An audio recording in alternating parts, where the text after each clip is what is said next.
My father threw 2 duffel bags into the freezing November rain. "You are no longer Harringtons," he sneered, slamming the estate doors. We were 18, penniless, and marked for ruin. But the iron key our outcast grandfather left us wouldn't just unlock a rotting cabin, it would break an empire. To understand the magnitude of what Clara and I found in the woods of the Pacific Northwest, you have to understand the monster who put us there. Our father, Richard Harrington, was the ruthless CEO of Harrington and Lowe Logistics, a man who viewed his children not as human beings, but as corporate assets to be leveraged. We grew up in a sprawling, suffocating glass mansion on Mercer Island, Washington. To the outside world, we were the pristine heirs to a billion-dollar shipping empire. Behind closed doors, we were prisoners to a tyrant who dictated everything from the friends we made to the food we consumed. The breaking point arrived on the night of our 18th birthday. It was the 12th of November, 2018. The house was crawling with politicians, board members, and Seattle's elite. Richard had orchestrated the party for one singular purpose: to announce Clara's arranged engagement to Julian Sterling, the 30-year-old heir to a rival shipping conglomerate. Clara was a gentle soul, an artist who spent her days painting in the greenhouse, terrified of our father's booming voice.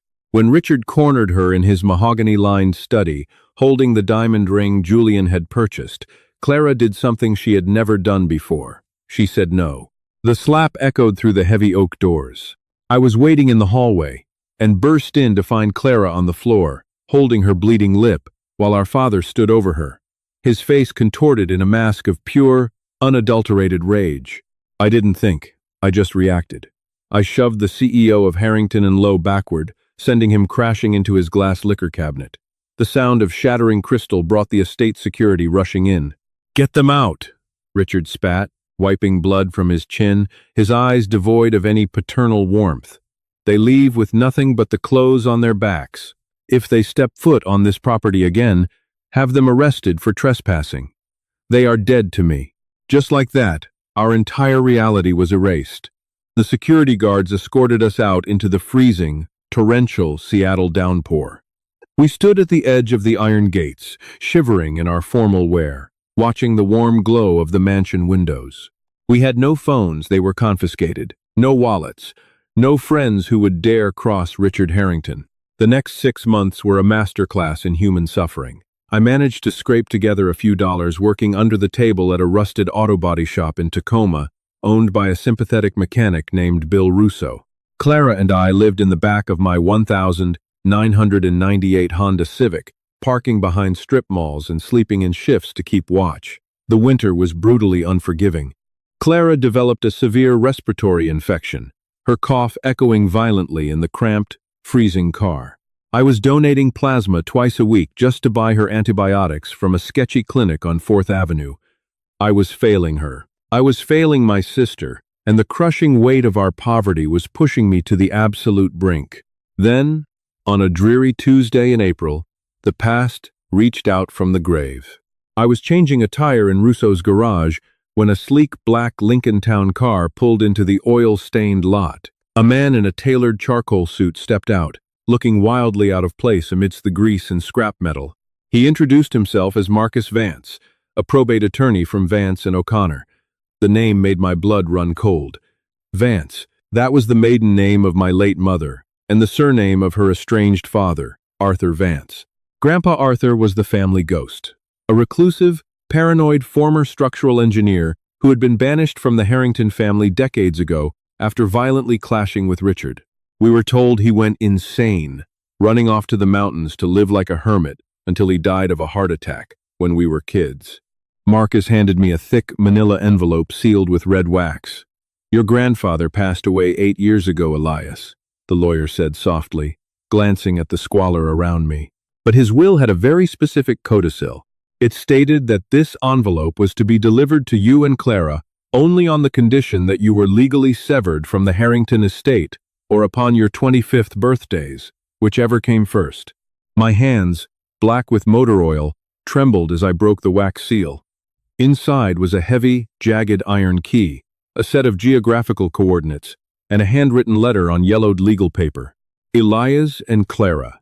If you are reading this, It means Richard finally showed you the monster he truly is. I am sorry I could not protect you from him while I was breathing. They told you I was crazy. They told you I was a paranoid old fool. Let them believe it. I spent the last 20 years of my life preparing for the day he would throw you to the wolves. Enclosed are the coordinates to Oakhaven, my cabin in the Blackwood Mountains. Do not trust the main roads. Do not tell a soul where you are going. What is inside will save your lives, but only if you are brave enough to uncover it.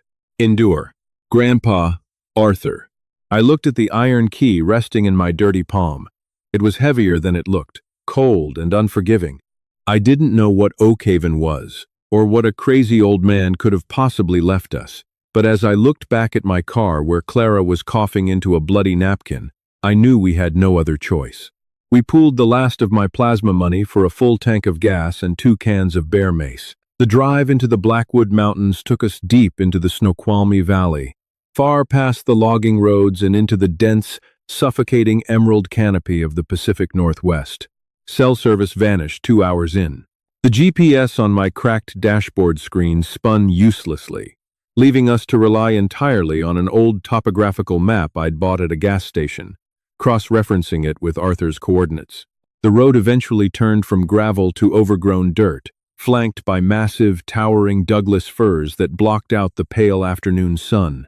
The Civic struggled, its suspension screaming as we navigated deep, muddy ruts.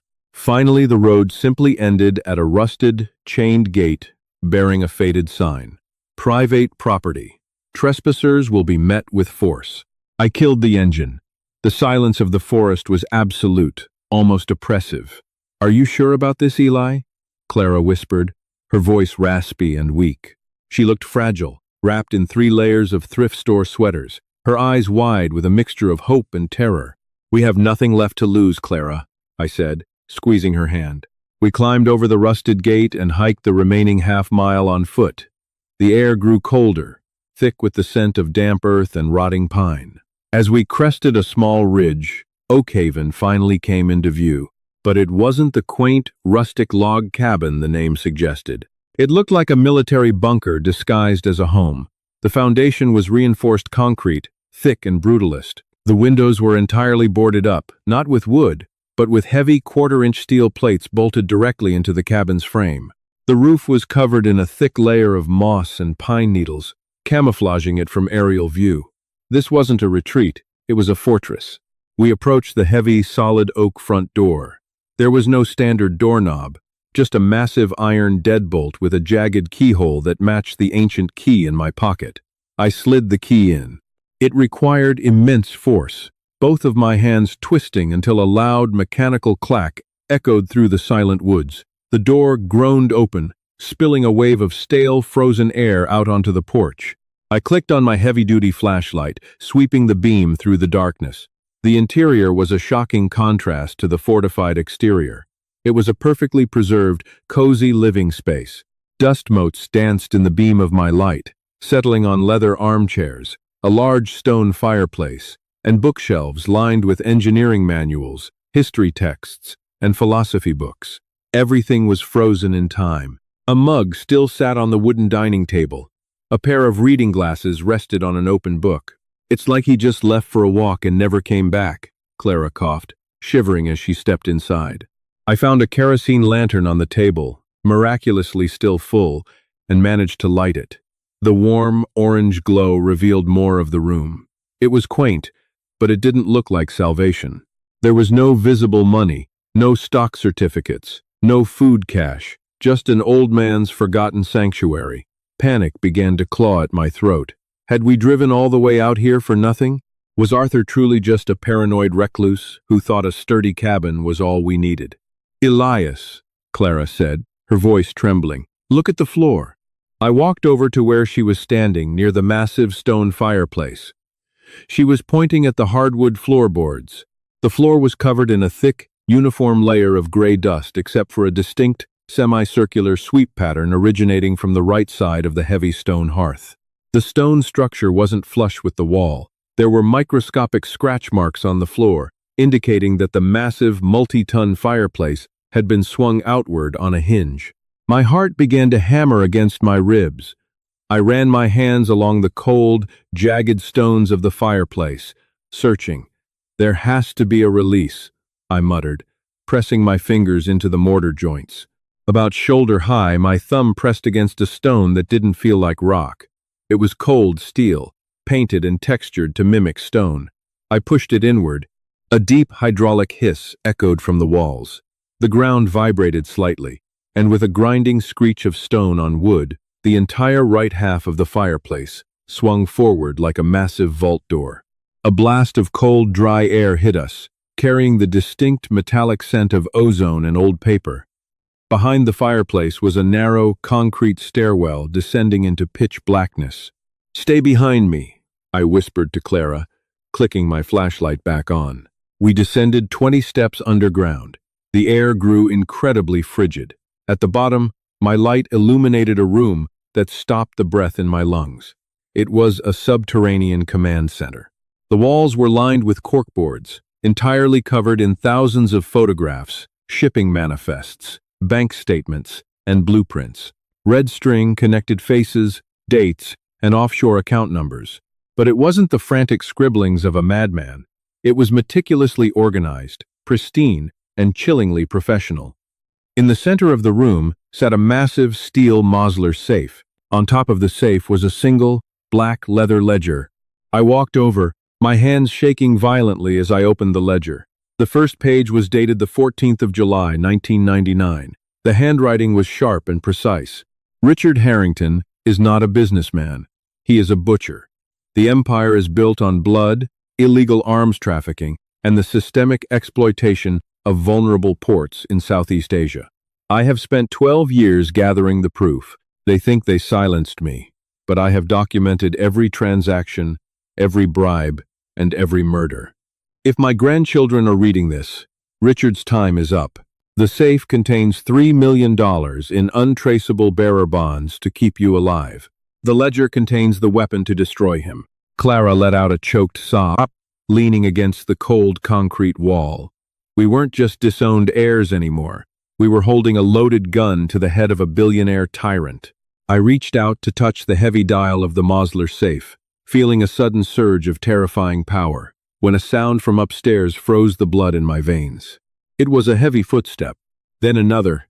Someone was walking across the floorboards of the cabin above us, and whoever it was, they were moving directly toward the hidden stairwell. The footsteps on the wooden floorboards above were heavy, deliberate, and unhurried. I instantly clicked off the heavy-duty flashlight, plunging the subterranean bunker back into absolute blackness. Beside me, Clara clamped a hand over her mouth to muffle her raspy, rattling breaths. My mind raced, calculating the terrifying geometry of our situation. We were trapped in a concrete box 20 steps below ground. There were no windows, no secondary exits, and no weapons besides the 2 cans of bear mace zipped in my jacket pocket. "Elias? Clara?" The voice drifting down the stairwell was smooth, calm, and dreadfully familiar. "You don't need to hide. It's dark down there. Let's bring some light to the situation, shall we?" It was Marcus Vance, the probate attorney. A blinding white beam from a tactical flashlight pierced the darkness, sweeping down the concrete stairs. Behind the glare of the light, I could make out the silhouette of Marcus's tailored charcoal suit. But the man descending the steps was no longer playing the part of the sympathetic lawyer. In his right hand, held with military precision, was a matte black Glock 19 equipped with a suppressor. "What are you doing here?" I demanded, pushing Clara behind me and backing up against the massive Mosler safe. Marcus reached the bottom of the stairs, sweeping the room with his light until it locked onto the black leather ledger resting on the safe. A chilling smile spread across his face. Arthur Vance was a brilliant engineer, but a remarkably paranoid old bastard, Marcus said, his voice dripping with condescension. "For 8 years, your father knew Arthur had compiled a burn book, a ledger containing every dirty, bloody secret Harrington and Low Logistics ever buried. But Arthur hid it well, too well. We tore his old apartments apart, bribed his former associates, even dug up his backyard. Nothing." Marcus took a step closer, keeping the gun trained squarely on my chest. "Then, your grandfather's will activated. The trigger condition was genius, really. The coordinates to this bunker would only be released to you two if Richard legally severed you from the estate. Richard didn't want to disown you, Elias. He had to. It was the only way to bait the trap and force the lawyers to hand over the map. I just let you do the driving. The realization hit me like a physical blow. The brutal disownment, the freezing rain, the 6 months of starvation and misery. It wasn't just punishment for Clara defying him. It was a calculated, psychopathic chess move by our father to use his own starving children as bloodhounds to sniff out the evidence against him. "Richard is waiting for my call," Marcus said, extending his left hand. "Slide the ledger across the floor, Elias. Then step away from the safe." "And what happens to us?" Clara asked, her voice shaking violently. Marcus's silence was all the answer we needed. We were loose ends. Richard had already proven we were completely disposable to him. Marcus wasn't going to let us walk out of this forest alive. "I'm not giving you anything," I said, my voice dropping to a low, dangerous register. I slowly slipped my right hand into my jacket pocket, my fingers wrapping around the cold canister of bear mace. "Elias, don't be a hero," Marcus sighed, raising the pistol. "You're an 18-year-old kid in a dirty sweatshirt. I am not going to ask again." "I know," I replied. "Clara, drop." I ripped the canister from my pocket, slammed my thumb onto the trigger, and sprayed a blinding, highly pressurized orange cloud of capsaicin directly into Marcus's face. The lawyer screamed, a horrific, guttural sound, as the chemical fire hit his eyes and lungs. His finger twitched on the trigger. A suppressed gunshot coughed through the room, the bullet shattering the concrete wall mere inches from my head, showering my neck in sharp dust. Marcus dropped his flashlight, clawing at his face in pure agony. I didn't hesitate. I lunged forward, tackling him around the waist. We crashed onto the hard concrete floor. Marcus was older, but he was incredibly strong, driven by panic and pain. He swung the heavy pistol wildly, striking the side of my head. Stars exploded in my vision, and I felt hot blood rushing down my temple. He shoved me off, wiping his burning eyes with his sleeve, raising the gun to finish it. Suddenly, a heavy, deafening crack echoed through the room.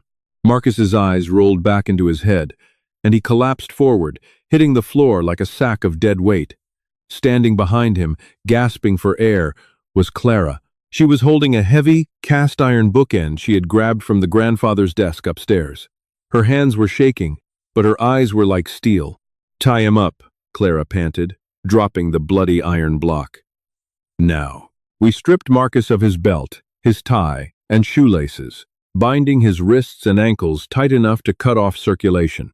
I dragged his unconscious body into the corner of the bunker, stripping him of his gun, his car keys, and his cell phone. With the immediate threat neutralized, my hands trembling from the adrenaline and the bleeding gash on my head, I turned back to the massive Mosler safe. The letter said 3 million in bearer bonds, I said, my breathing ragged. "But we need the combination." Clara walked up to the safe. Grandpa Arthur wasn't just paranoid. He was sentimental. Mom used to say he never missed a birthday, even when Richard banned him from the house. He'd leave gifts at the gate. She reached out and gripped the heavy brass dial. She spun it right to 11, left to 12, right to 18. The 12th of November, 2018. The day we turned 18. The day he knew we would be thrown out. Clara pulled the heavy steel handle. With a deep, satisfying click, the vault door swung open. Inside, stacked perfectly in vacuum-sealed plastic bags, were bundles of high-denomination bearer bonds, untraceable, liquid, and entirely ours. But the money was nothing compared to what sat on the shelf above it. There were 3 encrypted hard drives, stacks of original signed shipping manifests, and audio cassette tapes labeled with dates and names. It was the anatomy of a criminal empire. Arthur hadn't just found the smoke, he had mapped the entire fire. The documents detailed how Harrington and Lowe smuggled military-grade weapons out of ports in Seattle and Long Beach, hiding them within agricultural shipments bound for warlords in Eastern Europe.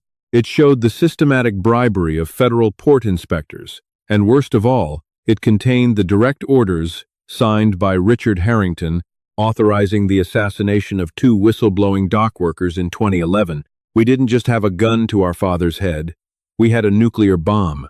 We packed the ledger, the hard drives, the files, and the bonds into Marcus's leather briefcase. We left the lawyer groaning in the dark, bound and temporarily blinded, locking the heavy iron cabin door from the outside. As we climbed into Marcus's sleek Lincoln Town car, abandoning my rusted Civic to the mud, Clara looked at me, her face pale but completely transformed. The terrified girl who had been slapped to the floor of a mansion was gone. "Where to?" I asked, turning the ignition. "First, a hospital," Clara coughed, clutching the briefcase to her chest. "Then, we burn his kingdom to the ground." The bearer bonds gave us power we hadn't tasted in 6 months. In Portland, a 3-hour drive south, we found a private concierge medical clinic that asked 0 questions when I dropped $10,000 in cash, liquidated from a single bond at a specialty broker, onto their marble counter. For 3 days, Clara received intravenous antibiotics, breathing treatments, and proper nutrition. I sat in the leather chair beside her hospital bed, heavily bandaged from the pistol whip, poring over Arthur's ledger. I cross-referenced the hard drives using a burner laptop. The sheer scale of Richard's crimes made me physically sick. He had built his entire identity on prestige and philanthropy, while quietly operating as one of the most prolific arms traffickers on the West Coast. We knew we couldn't just take this to the local police. Richard owned the Seattle PD. He owned judges, city council members, and state senators. If we handed this over to local authorities, the evidence would vanish, and we would be found floating in Puget Sound by the end of the week. We needed a federal strike, and we needed to make it so loud that Richard couldn't buy his way out of it. On the 4th day, I found a specific name circled multiple times in the back of Arthur's ledger. Special Agent Carter Hayes, FBI Financial Crimes Division, Seattle Field Office. Next to the name, Arthur had written, "Honest, unbuyable. Needs the final puzzle piece." I used a burner phone to call the Seattle field office. Getting through to a senior agent isn't easy, but when I read a highly specific routing number from an offshore Caymans account that Richard used to bribe a federal inspector, Agent Hayes was on a secure line within 60 seconds. "Who is this?" Hayes's voice was gravelly intense. "My name is Elias Harrington," I said, watching Clara sleep in the hospital bed. "My grandfather, Arthur Vance, tried to contact you 8 years ago about Harrington and Lowe. He died before he could give you the proof." "I have it. All of it. Manifests, offshore ledgers, and the hit orders on the dock workers from 2011. There was a dead silence on the line. "Where are you?" "I'm not bringing it to your office," I said. "Tomorrow at noon, Harrington and Lowe is holding their annual shareholders summit at the Emerald Tower in downtown Seattle. Richard will be giving the keynote. I want you to meet me in the lobby at 11:30. I hand you the evidence, but you arrest him publicly. No quiet surrender, no backroom deals." "Kid, I don't take tactical orders from civilians," Hayes warned. "Then I'll take the files to the New York Times and the SEC, and the FBI looks incompetent for missing an international arms ring operating out of their own port," I countered cleanly. Hayes sighed. 11:30. Bring everything. The next morning, Clara and I walked into the soaring glass atrium of the Emerald Tower. We were no longer the starving, shivering teenagers thrown out into the rain. We were wearing tailored suits purchased that morning, our heads held high. The lobby was swarming with corporate executives, journalists, and security. Agent Hayes was exactly what I pictured. A tall, exhausted-looking man in a cheap suit, flanked by 4 other federal agents. We met in a private glass alcove off the main lobby. I handed him the briefcase. Hayes opened it, his eyes skimming the first few pages of Arthur's ledger. He plugged a USB drive into a portable decryptor one of his tech agents was holding. Within 30 seconds, the agent looked up at Hayes, his face completely pale. "Sir, it's all here. Shell companies, wire transfers, the weapons manifests. It's a direct match to the blank spots in the 2011 RICO investigation." Hayes snapped the briefcase shut. He looked at Clara and me, a mix of disbelief and deep respect in his eyes. "Your grandfather was a hell of an investigator. Stay behind us." The doors to the main ballroom swung open. Inside, 500 of the wealthiest investors in the Pacific Northwest sat at banquet tables. At the podium, illuminated by spotlights, stood our father. Richard Harrington looked invincible.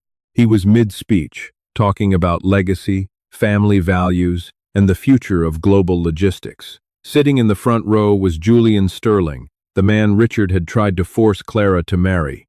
"We are not just moving cargo," Richard's booming voice echoed through the speakers. "We are moving the future. Harrington and Lowe is built on a foundation of absolute integrity." Richard Harrington. Agent Hayes's voice cut through the ballroom like a thunderclap. The FBI agents fanned out, moving with terrifying speed down the center aisle. The room went dead silent. Security guards stepped forward, but immediately backed down at the sight of federal badges. Richard froze at the podium. His arrogant smile faltered, replaced by a mask of confusion. And then, as he saw the FBI windbreakers, raw panic. "Richard Harrington, you are under arrest for racketeering, international arms trafficking, and conspiracy to commit murder," Hayes announced, stepping up to the stage. Murmurs of shock erupted from the crowd. Journalists scrambled for their cameras. Julian Sterling stood up, looking horrified, immediately backing away from the stage. Richard's eyes darted frantically around the room until they landed on the back of the center aisle. He saw us. Clara and I stood side by side, staring directly into the eyes of the monster who had tormented us for 18 years. I watched the realization dawn on his face. He saw the way we carried ourselves. He knew Marcus had failed. He knew Arthur's ghost had finally caught up to him, carried by the very children he had thrown away. For the first time in my life, I saw Richard Harrington experience true, paralyzing fear. "Elias," Richard mouthed, his hands trembling as Agent Hayes aggressively pinned his arms behind his back and slapped the steel cuffs onto his wrists. "Clara, you are no longer a Harrington," Clara said, her voice carrying clearly across the silent room. They marched him out in front of the flashing cameras of the press, his empire crumbling to ash in real time. Within 48 hours, the SEC froze all Harrington and Lowe assets. The board of directors resigned in disgrace. Marcus Vance was apprehended by state troopers wandering the Blackwood Mountains, dehydrated and half-blind, facing a mountain of accessory charges. Richard Harrington was denied bail. 3 years later, faced with the overwhelming, meticulous evidence compiled by Arthur Vance, Richard was sentenced to consecutive life sentences in a federal supermax facility. He will never breathe free air again. Clara and I didn't take the Harrington name back. We legally changed our surname to Vance. We used Grandpa Arthur's bearer bonds to establish the Vance Foundation, a nonprofit dedicated to protecting whistleblowers in the corporate sector and providing housing for displaced youth. We lost our father, but we found our freedom. In the end, the greatest inheritance our grandfather left us wasn't the $3 million in the steel safe. It was the absolute, undeniable proof that no giant is too big to fall, provided you have the courage to strike the killing blow. If this story of surviving a billionaire's betrayal and dismantling a corrupt empire kept you on the edge of your seat, hit that like button. Have you ever had to stand up to toxic family members or fight back against impossible odds? Let me know your story in the comments below. Don't forget to share this video with someone who loves a real-life revenge thriller, and subscribe to the channel for more unbelievable true stories of survival and justice.